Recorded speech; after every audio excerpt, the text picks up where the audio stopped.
안녕하세요. 대한민국의 알찬 방산 소식을 빠르고 정확하게 전달해드리는 한국필승TV입니다. 최근 대한민국 KF-21 전투기의 고기동과 저고도 비행에 우리 국민들은 물론 많은 외신이 놀라며 극찬을 이어가고 있습니다. KF-21 전투기는 성능 개량을 이어가며 수많은 테스트를 성공적으로 이끌어 나가고 있는데요. 시제기인 게 믿기지 않을 정도의 기동은 마치 F-22 랩터를 연상하게 하여 우리 대한민국의 항공전력 위상이 굉장히 높아졌음을 실감하게 하였습니다. 그런데 한국산 전투기의 고기동 비행을 확인한 중국의 인민일보는 중국이 재빠르게 대처하지 않는다면 KF-21 전투기를 활용한 한국 공군의 위험이 끝도 없이 커질 것이라며 난색을 표했습니다. KF-21 전투기 양산을 코앞에 둔 대한민국 공군을 이제 중국인들은 절대 만만하게 볼 수 없으며 언제든지 자신들을 위협할 수 있는 존재라는 것을 확실하게 인지하고 있는데요. KF-21 전투기까지 야간 비행으로 편성되어 배치된다면 한국 공군의 전투력이 획기적으로 향상될 것이라고 경계하는 모습까지 보였습니다. 그런데 KF-21 전투기가 성능 개량 비행에 성공한 현재 록히드 마틴의 막대한 로비를 등에 업은 미국 정부가 대한민국의 최첨단 제조업을 상대로 엄청난 갑질 법안을 통과시키려고 하여 논란이 되고 있는데요. 기존 최첨단 반도체뿐만 아니라 우리의 새로운 먹거리 산업인 첨단 무기 산업에도 비상이 걸렸습니다. 아직 100% 국산화하지 못하고 미국산 무기와 연관되어 있는 우리 한국의 방산무기 체계에 관하여 재빨리 대응책을 마련하지 않는다면 미국 방산기업인 록히드 마틴과 보잉의 갑질이 더욱 심해질 것이라는 군사 전문가들의 발언이 계속해서 이어지고 있습니다. 심지어 트럼프 대선 확정으로 인한 미국의 자국 우선주의 정책들은 한국에게 악영향을 줄 것이라는 전망이 파다합니다. 사실 그 이전만 보아도 미래가 그려지는데요. KF-21 보라매가 대한민국의 하늘을 높이 날아오르기 전까지 미국에서 수입해 들여온 전투기들도 소위 갑질이라 할 수 있는 과정들을 수도 없이 겪어왔다는 것을 군사무기 소식에 조금이라도 관심 있는 분이라면 다들 아실 것입니다. 특히 F-16 전투기와 F-15K는 한국이 정당하게 돈을 지불하고 들여온 전투기들이었지만 가동률은 고작 국산 FA-50 전투기에 비해 60% 정도로 미국 전투기의 가동률은 미국의 승인 없이는 제대로 운용하기도 어려운 상태였습니다. KF-21 전투기와 달리 미국산 전투기는 고장이 나더라도 핵심 부품을 미국에서 가져오기 전까지는 건드리지도 못하고 모든 것을 미국에게 하나하나 문의해 허락을 받아야만 했습니다. 또한 성능 개량을 위해서는 미국에서 부르는 것이 값이었습니다. 실제 F-15K 전투기 성능 개량을 위한 가격은 공시된 가격보다 무려 3.6배나 높은 가격을 불렀는데요. 하지만 미국이 한국에게 말도 안 되는 바가지를 씌우더라도 KF-21 전투기와 같은 대한민국 자체 개발 전투기가 없다면 한국은 아무 말 없이 당할 수밖에 없었습니다. 실제 과거 20년간의 통계치를 살펴보면 미국산 전투기를 운용하면 최초 도입비는 30%에 불과하지만 유지보수 비용이 최대 70%를 차지했다는 결과가 존재합니다. 한국 공군에서 전투기를 한 번 구입하면 보통 30에서 40년간 실전 배치하는데 구입 비용보다 보수 비용이 더 많이 발생하는 상황이 연출되는 것이죠. 게다가 미국은 자신들의 전투기를 뜯어보는 것을 방지하는 복인지를 붙이고 조금이라도 훼손될 경우 수리를 거부하기도 했는데요. 하지만 이제는 아닙니다. 대한민국의 KF-21 전투기는 양산을 코앞에 두고 있는 최첨단 전투기 보유국인 것이죠. 더 이상 미국의 갑질에 휘둘리는 것이 아닌 한국 공군이 요구하는 잠재적인 수요에 맞춰 전투기를 생산하기 위해 빠르게 생산시설을 확장시키는 국가인 것입니다. KF-21 전투기 양산과 함께 빠르게 미국의 갑질에서 벗어나려 하고 있습니다. FA-50 전투기의 한국산 부품 부정률은 꾸준히 낮아지며 약 16%로 측정되었고 2026년 양산이 완료될 KF-21 전투기는 현재 기준으로 약 24%가 예상되었습니다. 조금 더 빠르게 항공부품 국산화율을 올려야겠지만 단순 비교 수치만 보아도 부품 공급 부분에서는 태평양을 건너서 들여오는 값비싼 미국산 부품 대비 국내에서 생산이 가능한 국산 부품 비율이 압도적으로 높은 FA-50 전투기와 KF-21 전투기가 가동 안정성은 물론 가격대와 신뢰성까지 높은 것은 어찌 보면 당연한 사실입니다. 이러한 이유로 인해 KF-21 전투기의 부품 생산 거점들을 무려 3배 이상 증설시켜야 한다는 군사 전문가들의 의견이 힘을 얻고 있습니다. 다른 의견으로는 아예 미국산 대신 주력 전술기 전부를 KF-21 전투기로 대체한다면 오히려 과거보다 항공 유지비를 훨씬 저렴하게 사용하여 공군 전력을 운영할 수 있다는 말이 나오고 있는 것이죠. 곧 실전 전투에 투입하기 위해 양산이 진행될 KF-21 전투기가 KF-21 개량 사업과 동시에 전투기, 항전 장비 국산화를 추진한다면 그동안 우리가 하지 못했던 규모의 경제를 통해 저렴한 예산으로 전투기를 개량하면서 우리 공군 전투 가동률을 최대한 끌어올릴 수 있다는 것이 한국항공우주산업 측의 주장입니다. 또한 KF-21 보라매에 사용할 전자전 체계까지 우리 대한민국이 독자 개발에 성공하게 되면서 우리 기술진 사이에서는 F-15K와 F-16의 전자전 체계까지 모두 국산화가 가능하겠다는 확신이 생겼죠. 놀랍게도 이 모든 개발들은 문제 하나 없이 순항 중이며 KF-21 전투기 생산 시에는 기본 블록원을 60대 정도 우선 도입하여 급한 불을 끈 뒤 KF-21 생산과 함께 KF-21 개량과 외산 전투기 운전 장비까지 국산화하는 것이 우리의 과제입니다. 이 모든 사업이 완료된다면 대한민국은 4세대와 5세대 이상만으로 구성된 전투기를 무려 400대 가량 보유하며 강력한 공군 전력을 확보하게 되는 것이죠. 이러한 계획에 대하여 좀 더 자세히 분석 비교를 해보았는데요. 현재까지 공개된 자료에 의하면 2017년부터 2021년까지 수리 부속 부품 부족으로 인한 한국 공군 내의 비행 불가와 특정 임무 불가 건수는 F-15K가 1460건, F-16이 무려 1150건에 달했습니다. 부속 부품 부족으로 우리 군 전투기가 비행하지 못하거나 공대지 혹은 공대공 작전 등 특정 임무를 할 수 없는 상태로 출격한 사례가 5년 동안 무려 2500건이 넘는 것입니다. 이 상태에서 북한이나 중국과 서해 혹은 동해안에 국지전이 일어날 경우 대한민국은 공군 전력 누수로 인해 큰 타격을 입기에 정말 심각한 일이라고 할 수 있는데요. 뿐만 아니라 이 정도 수치조차도 그 이전의 수치와 비교한다면 개선된 것이라는 게 특히 충격적입니다. 이러한 부품 가동률 문제는 2017년 10월에 있었던 국감에서 지적되며 문제시되었는데요. 국감에서 논란된 다음 2018년부터는 공군 부속 공급을 위한 예산이 충분히 배정된 덕분에 사례가 급감했죠. 하지만 수많은 군사 전문가들은 이런 문제가 단순한 임기응변에 불과하다고 임모아 말합니다. 그 이유는 생각해보면 당연한 것이죠. 바로 F-16과 F-15 전투기는 도입한 지 20에서 30년가량 되어가는 전투기들로 전투기 구식화에 따른 부속품 부족은 노력만으로 해결할 수 없습니다. 전투기가 운영되는 수십 년 동안 전투기에 탑재된 수만 가지 부품을 생산하는 기업들이 폐업하거나 혹은 기존에 생산하던 부품을 단종시키는 일은 비일비재하기 때문이죠. 우리가 아무리 노력해도 외국산 무기를 사용하는 이상 전투기뿐만 아니라 모든 외산 무기의 가동률이 떨어질 수밖에 없습니다. 하지만 이제 대한민국은 희망이 생겼습니다. 한국이 직접 부품을 생산할 수 있는 전투기인 KF-21 보라매 전투기가 등장했기 때문입니다. 전문가들은 KF-21 보라매가 운영할 통합 전자전 내장화 사업과 국산 전자전 장비 도입을 추진하면 동시에 여러 문제를 해결할 수 있다고 말하며 특히 KF-21 전투기의 경우 동시에 추진 중인 여러 사업이 함께 탄력을 받아 규모의 경제까지 가능해질 수 있다는 의견인데요. 한국은 다양한 차기 계획을 세우고 있습니다. 전투기를 해체하고 만들어내는 단순한 공장이 아닌 로봇을 만들어내고 있습니다. 30만 개 이상의 정밀 부품들을 여러 형태로 혼합하여 조립하고 이를 항전 시스템과 연결하여 비행한다는 것은 기술력이 뛰어난 국가가 아니면 해내기 어렵습니다. 하지만 우리 한국은 모든 것을 성공했습니다. 과거에는 자전거조차 제대로 만들지 못했던 약소국인 대한민국이 오로지 인적 자원을 바탕으로 발전을 거듭하여 이제는 세계 강대국들의 견줄만한 첨단 제트 군용기를 만들었다는 것은 그만큼 우리 대한민국이 큰 발전을 이뤄냈다는 명백한 증거입니다. 미래 전장에서 무기들은 성능도 중요하지만 결국 빠른 보급률이 필수적이기 때문에 한국의 KF-21 스마트 팩토리 시스템의 공개는 국내와 해외의 인기를 끌고 있을 정도입니다.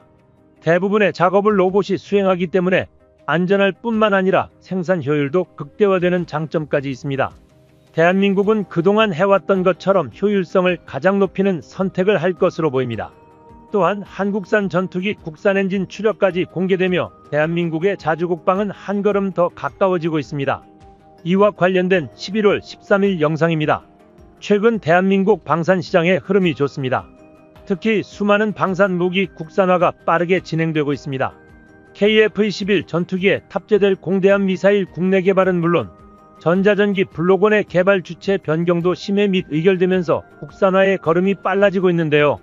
특히 국내 최대 방산기업인 하나에어로스페이스는 전투기 엔진을 자체적으로 개발하기로 결정했으며 국내 최고 수준의 가스터빈 기술을 보유한 두산 에너빌리티 역시 도전장을 내밀며 한국 전투기 엔진 국산화에 대한 화제는 뜨겁게 불타고 있습니다. 하나와 두산이 성공적으로 국산 엔진을 개발하게 된다면 한국은 세계에서 7번째로 독자 전투기 엔진을 보유한 국가가 될 전망입니다. 11월 방위산업계에 따르면 하나와 두산은 최근 국방과학연구소가 발주한 첨단 엔진 개발 관련 개념 설계 프로젝트에 참여해 검증을 완료했습니다. 두 회사는 본격적인 연구개발을 뜻하는 기본 설계 과정에 각각 돌입하여 방위사업청에 일감을 따내려는 계획을 세우고 있습니다. 이번에 노르웨이로 수출 예정이었던 방위사업청은 앞으로 10년간 최소 3조 원을 투자해 추력 1만 5천 파운드급 엔진을 개발할 방침입니다. 이는 지난 6월에 생산이 시작된 한국형 전투기 KF-21 엔진과 같은 수준입니다. 방위사업청 관계자는 전투기 엔진 국산화 프로젝트에 항공기 엔진 부품 제조 경험이 있는 하나와 발전용 가스터빈 기술을 보유한 두산이 참여했다며 엔진을 제외한 다른 전투기 부품들은 국산화가 완료된 만큼 독자적인 엔진 개발에 성공한다면 한국도 자체 제작 전투기를 보유하게 될 것이라고 전했습니다. 방위사업청은 하나와 두산이 경쟁하기보다는 함께 시너지를 낼 수 있도록 합작 개발을 권장한 것으로 알려졌습니다. 현재 항공엔진을 독자적으로 개발한 나라는 미국, 영국, 프랑스, 러시아, 우크라이나, 중국 등 단 6개국에 불과합니다. 전투기 엔진은 국가 전략자산으로 분류되어 외부의 핵심 기술이 전혀 공개되지 않기 때문입니다. 특히 거대 세 기업이 세계 시장의 80%를 점유하고 있을 정도인데요. 우리 KF-21 전투기에 장착되는 엔진은 제너럴 일렉트릭의 라이선스가 적용되어 있어 한국 항공우주 산업이 자유롭게 수출할 수 없습니다. 항공엔진의 핵심 기술은 외부에 이전할 수 없는 구조로 영국 롤스로이스와 미국의 제너럴 일렉트릭 및 프렛 앤 휘트니가 독점하고 있습니다. 하지만 대한민국에서는 한화그룹이 오랫동안 전투기 엔진 독자 개발에 열망을 품고 있었습니다. 이를 위해 2019년 미국 항공엔진 부품 회사인 이닥을 3억 달러에 인수한 것도 독자 엔진 개발을 위한 전략적 결정이었습니다.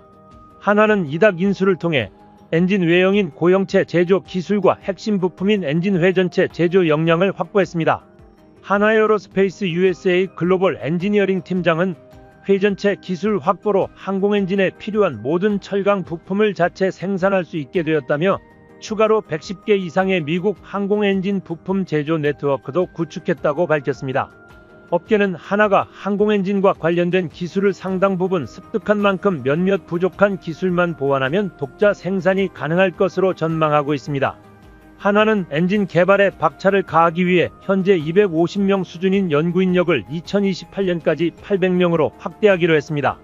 또한 엔진 부품 사업부와 항공사업부, 미래항공연구소를 통합하여 항공엔진 사업부를 새로 설립했습니다.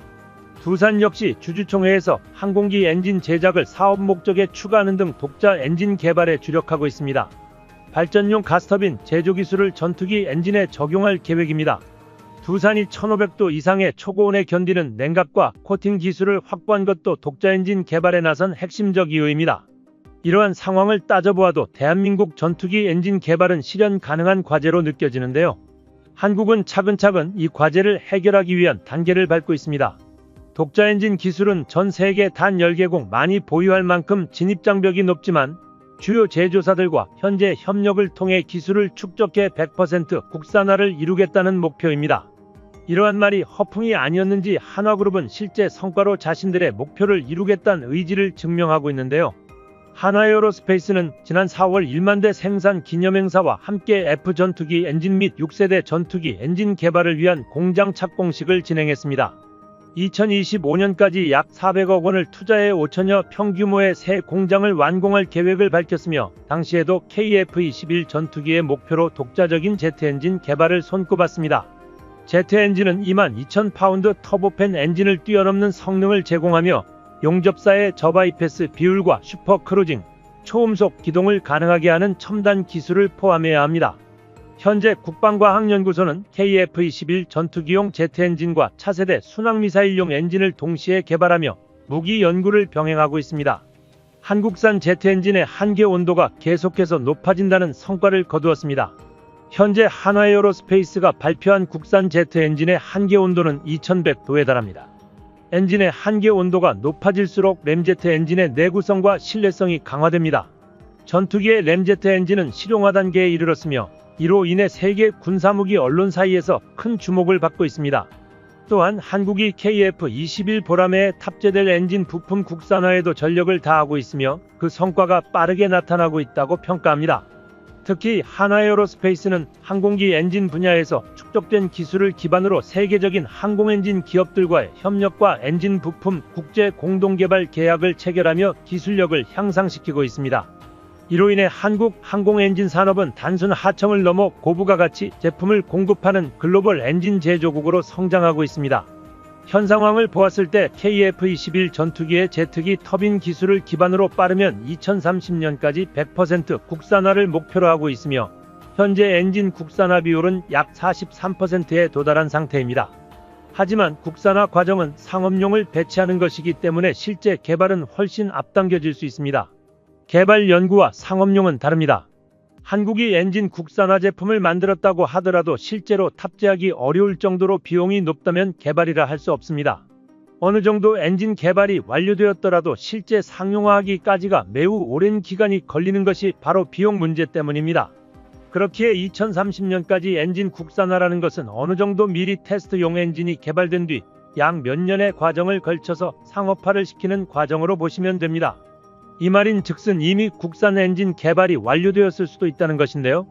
사실 한간에는 KF-21 보라매 국산 엔진 기술은 모두 개발이 완료되었다는 소문이 떠돌지만 카이 관계자가 아닌 이상 자세한 정보는 알 수 없습니다. 소문 속 진실과 그동안 우리 방산업계의 행적 그리고 발표된 기술력을 바탕으로 우리가 유추할 수 있는 것은 2025년 정도에는 어느 정도는 테스트를 할 것이라는 것과 상용화 과정을 5년을 잡는다면 2030년에는 충분히 자랑스러운 우리 KF-21 전투기에 완벽하게 탑재되어 하늘을 날 수 있을 것이라는 겁니다. 국방과학연구소는 지속적으로 엔진 개발을 추진하고 있습니다. KF-21, FA-50, T-50 등 공군 주요 항공기 엔진과 한국형 헬기 수리온의 국산 엔진 생산은 이제 그 미래가 눈에 보일 정도로 가까운 상황입니다. 한화에어로스페이스는 이뿐만 아니라 해군 함정에 사용되는 LM2500 가스터빈 엔진도 생산합니다. 한화에어로스페이스는 단순히 엔진 코어만 만드는 것이 아니라 엔진 소프트웨어와 핵심 부품, 특히 초고 내열 및 정밀 주조 소재 부품 개발에도 계속해서 연구하고 있습니다. 중국 역시 30년 동안 약 25조 원을 투자해 독자 엔진 개발에 전념하고 있지만 아직 눈에 띄는 성과를 내지 못하고 있습니다. 이것만 보아도 대한민국이 최소 비용으로 얼마나 빠르게 개발을 이루어내고 있는지 알 수 있습니다. 하지만 이 개발된 엔진의 전력 생산과 냉각 능력이 6세대 전투기의 요구를 충족할지는 아직 불확실하며 이는 앞으로 변수로 작용할 수 있습니다. 한화에어로스페이스는 40년 넘게 외국 기업의 라이선스를 기반으로 항공 엔진을 생산해왔으며 실질적인 성과를 내고 있기에 현재 미래를 기대할 만합니다. 우리 정부는 미래 전장이 무인기 중심으로 재편됨에 따라 독자적인 전투기 엔진 기술의 확보가 필수적이라고 언급하며 국제 무기 거래 규정과 미사일 기술 통제 체제 등의 이유로 독자 개발이 반드시 필요하다고 강조했습니다. 첨단 항공 엔진 개발에 성공하면 국내 약 100여 개의 기업이 기존의 해외에서 수입하던 부품을 자급할 수 있게 되며 민간 항공기나 해양 및 발전 산업에 적용할 수 있는 파생형 엔진 분야에도 긍정적인 영향을 미칠 전망입니다. 2040년 이후에는 연간 수십조 원의 경제적 효과를 가져올 것으로 예상되는데요. 그만큼 우리 군의 방산 기술력이 높아지고 있다는 것을 알 수 있습니다. 한국필승TV 시청해주셔서 감사합니다. 좋아요, 구독, 알림 설정 해두시면 언제나 신속하고 정확한 국방 소식 전달해 드리겠습니다. 구독자 여러분 좋은 하루 보내세요.